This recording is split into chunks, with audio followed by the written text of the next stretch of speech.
Welcome back to Questing Beast. I'm Ben. Today we'll be talking about Shadowdark. For people who aren't aware, Shadowdark is a old school role-playing game that was kickstarted about 2 years ago to tremendous success. It sits very firmly within the old school Renaissance genre within tabletop role-playing games, and it hit right when the OGL crisis was getting really bad. People were out there looking for alternatives to 5e D&D. They found Shadowdark and they flocked to it. I think it made around $1.3 million, which is a fantastic success for any Kickstarter, but especially for something in the old school D&D genre. And that wasn't just a fluke either. By my estimation, I think it's the most popular old school RPG out there right now. I don't have any hard data on this, but a good way to kind of estimate this is to look at something like GaryCon, which is a big convention up in Wisconsin that focuses on old school D&D. And when you look at that convention, I think one of the most popular games being run there is Shadowdark. That's a really remarkable thing to see, especially at a convention where something like BXD&D or AD&D was likely to be more popular. So where do you go from there? The things with Shadowdark is it has a nice fat core rule book right here. And there's been a lot of third-party adventures and supplements created for it. You can find those very easily if you look on DriveThruRPG. But there hasn't been a really big production in this line since the original core rulebook came out. All of that is changing as of today when Shadowdark is releasing its first big supplement for the system, which is going to be a major campaign setting, a big hex crawl that you can explore for a very long time. So the question is this new setting, the Western Reaches is what it's called, a worthy follow-up to the original core rulebook? Is this a good direction for the line to be going in? We'll be taking a look inside the book today, at least some of the products that are associated with the new Kickstarter. We'll be flipping through it, taking a look at the writing and the actual content so you can get a good sense of whether it is the right adventure for you, and I'll be giving my opinions about it as well. Now, this video was not sponsored by Shadowdark or by Kelsey or anyone else. She just sent over some of the early files for me to take a look at, and I'm very excited to do so. Before we get started, though, I should point out that I'm doing a giveaway of this deluxe version of the Break role-playing game, which I reviewed recently. You can check that out if you want. It's a really beautiful book, and I'm giving it away for free to one person who is subscribed to the Questing Beast newsletter, which is 100% free. Link to that is down below. If you're already subscribed to the newsletter, there's nothing you have to do. You're already in the running. At the end of March, I will send out an email to the person who won and get it shipped out to you. So best of luck to everybody. So here is the product from the Kickstarter that we'll be looking at today. This is Cursed Scroll number 4. The Kickstarter has a number of these zines called Cursed Scroll that are going to be part of it. And they're also going to have these core setting books, the Western Reaches. How these things are connected is that throughout all of these Cursed Scroll zines, there are sections of hex crawl adventures. And all of those are going to be compiled together into the main books, along with lots of new material to tie everything together. These zines also include some material that isn't in the main books. So if you want to get everything, you should probably get the zines plus the main books, and because they do have some things that are shared, but they have a lot of things that are distinct as well. But by looking through this zine, which is mostly complete, we'll get a good sense of what these new adventures look like, so that you know what the core setting is going to look like, because it'll be fairly similar, at least in terms of writing and tone and so forth. So the hex scroll for Cursed Scroll number 4 is this jungle, kind of Aztec or South America themed region. We can see our first part of the hex scroll over here, and the second part is over here. Sorry, it's a little bit sideways. That's just the way that it's printed. You can see that there's lots of hexes, and there are some that are highlighted with numbers. The ones that have the numbers on them are a more unique location where there's more material written for you, whereas the stuff in between, you can randomly generate encounters and other stuff that you find along the way. Our first section is on characters. This is just a few more character options. It's not a lot of bonus feats and stuff that you would see in D&D. It's more new classes and new features that help them fit a little bit better into this region of the world. So for example, you have the Basilisk Warrior class, where if you want to have a character that has a petrifying gaze or stone skin, right, flavor them a little bit by being a basilisk. Or there's also a Ranger class now where you have Herbalism, for example, where you can easily roll up potions and create those fairly frequently to help your party. Like stimulants, where that stop you from being surprised, or restorative or curative. It makes you a better healer. There's also some cool little talents here for each of these classes, like for the Basilisk Warrior, if you roll a 2, you find a Basilisk Egg. A Loyal Hatchling emerges in 1d4 days, so now you have a sidekick. Or if you're a Ranger, you deal 1d12 damage with one weapon type that you choose. That's, again, it's on a 2 on a 2d6, so that's the more rare talent that you might gain.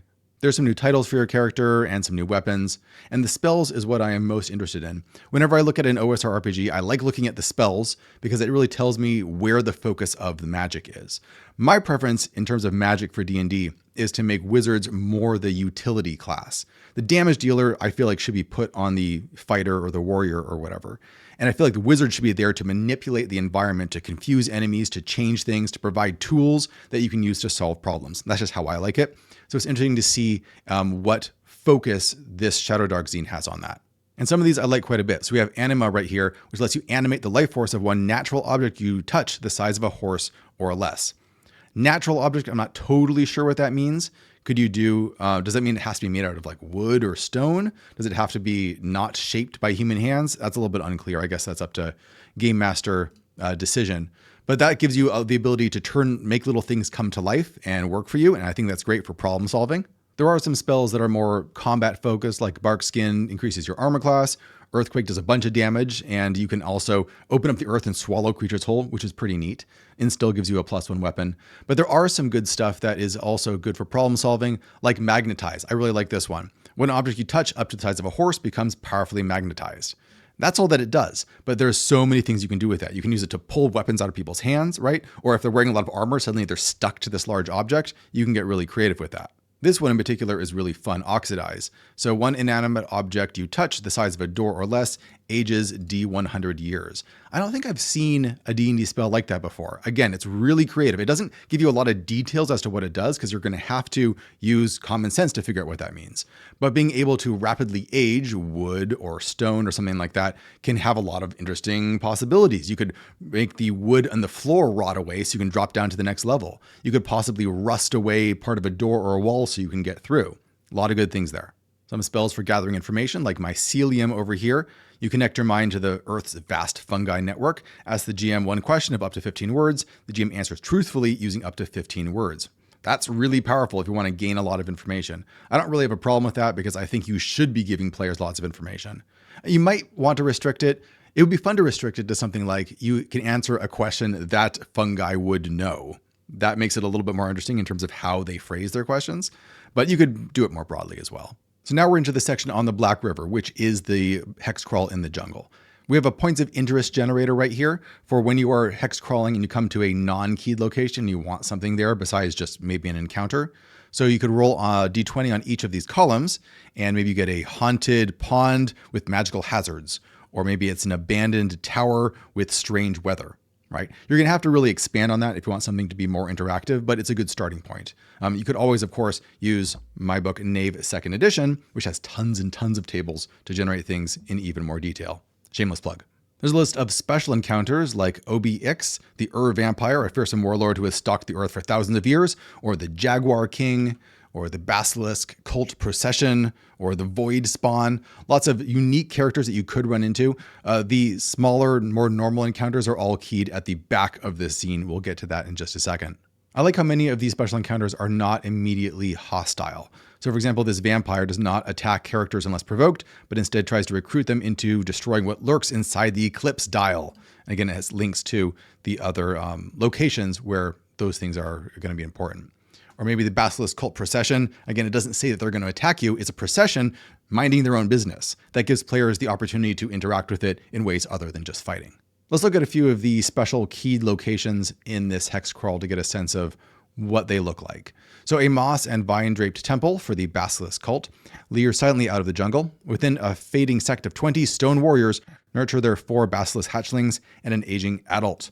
Their leader, the stone shaman Mizka, plots to raid Dig Site A for captives once the archaeologists return. I like how there's a link here from one location to another, right? There's relationships between these locations. They're not all completely self-contained. That's nice because it gives you reasons to travel in between them. If we go over to Dig Site A here, it says scuttled campsites surround a 20-foot deep excavation pit. Inside the peak of a stone roof emerges from the dirt. A faded wood sign says, dig suspended until further notice, return to base camp at Miven's Rest. And Miven's Rest is another location.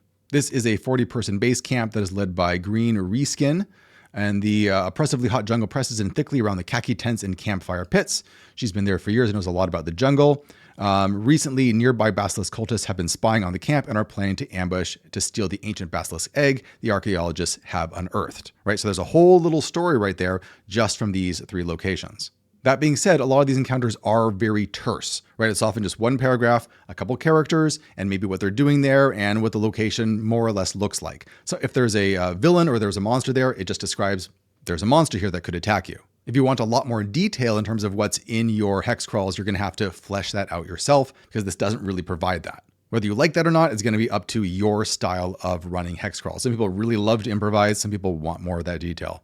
I think some of these locations could use a little bit more interactivity than they have. So for example, the Star Map Temple, an open-topped marble temple, stands at the foot of the mountains. Vines and moss twist up its white pillars. Inside, massive clockwork wheels rotate each day to track the position of the stars and planets. The earth shakes subtly whenever these great wheels turn. Carved warnings mark solar eclipses. On this day, enemies of life itself pour forth from the obsidian temples. The ancient Iztcala built this monument while they still occupied Zutshul. They have since forgotten its location and purpose. So your party discovers this location. It's very cool looking. What do you do with it? It'd be nice if there was ways that they could manipulate it to turn it to their advantage in one way or another. But as it is, it's more like scenery. There are a few adventure locations that do have maps and have a little bit more fleshing out. They're kind of like one-page dungeons, really. Like this one is Chanichu. Hopefully I'm saying that correctly. Where it has a little seaside cave network right here. You can see that it has that looped structures. There's more than one way to explore it. It's not linear. There's another one over here where, again, similarly, there's a bunch of different ways that you can go about heading through this thing. And so you're not just doing a sequence of events planned out for you by the author. I think Klozee did a really good job with some very simple, straightforward, but interactive encounters that you can find in some of these dungeons. Like, for example, there's a lava pool that has a surly dwarf made of bronze, chin deep in the lava right below it, trying to draw a scandrill, that's the type of monster, near it to spear it for lunch. He shakes his head at anyone taking the rubies that are nearby and trills a scandrill call if they do. Love it, right? So you have a bunch of different motivations here that you can negotiate and work with. There's Dimitri, who's a young researcher who's studying these creatures, which are like crocodile chickens. And he's in a costume dressed up as one to lure them closer to himself. And he's willing to help those who swear not to hurt the birds or the eggs. So you want to go in a non-violent route, then you can get this guy on your side. He wants to get closer to the Scandrill Rex, an enormous king Scandrill that has chains of precious metal around its neck, right? So that's another treasure you can get, but it's dangerous to get near this thing. There's a number of really clever little things here. Like, for example, that there is in the center of each nest is a brick of molten gold coins worth 100 gold points each. So it's just a normal treasure, gold coins, but it's molten and super hot. So you have to think about how you're going to actually retrieve it. I love that. Doesn't have to be a lot. It just has to be very simple little problems that require a bit of thought in order to succeed at. Now, there's only 2 of these little keyed adventures in this preview version, though I think there's supposed to be like 8 or 9 of these by the time the zine is actually finished. This one that we've looked at right here, though, I think is a good example of what we're going to get. And I like how it's simple, easy to run, easy to process, but provides a good amount of player challenge. We have monsters at the back here, just your typical monster stat blocks, describing the different types of encounters that you can find in here, including some weird stuff like void creatures, void bats, void beings, because there's these weird black monoliths that you can find around the jungle that have void creatures inside. At the back, we have a section on just the random encounters so that you can roll on these as you are hex crawling. It's nice that they're at the back of the book, easy to find while you're running. Encounter type by terrain, and we have day encounters and night encounters. It's nice that those are separated, so there's plenty of variety right there. And at the very back of the book, there is a list of treasure maps. So there's my look through of one part of the Shadowdark Kickstarter Western Reaches campaign. I really liked the structure of the zine and what the encounters and the adventures look like. They're fairly straightforward. They're very approachable, especially for new game masters and people new to the OSR. Shadowdark's always been very good at that. It doesn't really overwhelm you with really big, high concept adventures or things that are very detailed and more tricky to prep for. They're very approachable. You can go straight in, you can run things right away, and you'll have a good mix of combat and a bit of problem solving and interaction with NPCs as well. As usual, I will put links in the description below for where you can check out the Kickstarter for yourself if this preview looks like it was up your alley. Thanks to Klozee for sending over the preview materials, and thanks to all of you guys for watching. I'll see you next time.